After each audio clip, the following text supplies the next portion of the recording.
আউযুবিল্লাহি মিনাশ শাইতানির রাজিম। আসসালামু আলাইকুম ওয়া রাহমাতুল্লাহি ওয়া বারাকাতুহু। ইসলামের গুরুত্বপূর্ণ ফরজ যদি আমরা একটু দেখতে চাই কোরআনের দৃষ্টিতে, তাহলে সেটি কোনটি? ধর্মজগতে আমরা দেখতে পাচ্ছি মুসলমান, শিয়া এবং সুন্নিদের মাঝে তারা ইসলামের ভিত্তি 5টি জিনিসের উপরে কায়েম করেছে, কিন্তু মুসলিমিনরা মূলত যে মতবাদ রাখে সে মতবাদটি হল 28 নম্বর সূরা আল কসস এর 85 নম্বর আয়াত।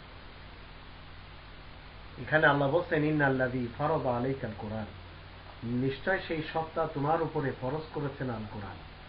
লারাদ্দুকা ইলা মাআদ, তিনি তোমাকে সাবেক জায়গায় ফেরত নিয়ে আসবেন।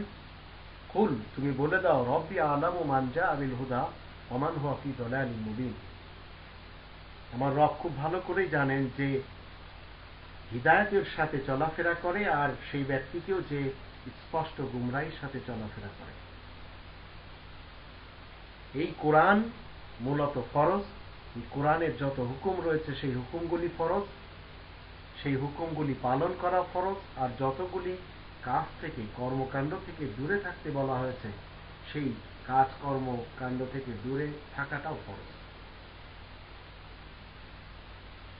কোরআন আমাদেরকে সৎ পথের গাইড করে, আর এই কোরআন হল ইসলামের সবচেয়ে গুরুত্বপূর্ণ ফরজ প্রত্যেকটি মানুষের উপরে।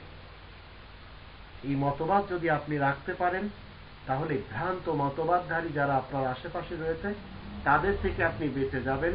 অন্যথায় যদি কোরআনকে আপনি ফরজ না মানেন, তাহলে বিভিন্ন ধরনের মতবাদীরা আপনার আশেপাশে যারা ছড়িয়ে ছিটিয়ে রয়েছে আপনাকে কবজা করে দেবে।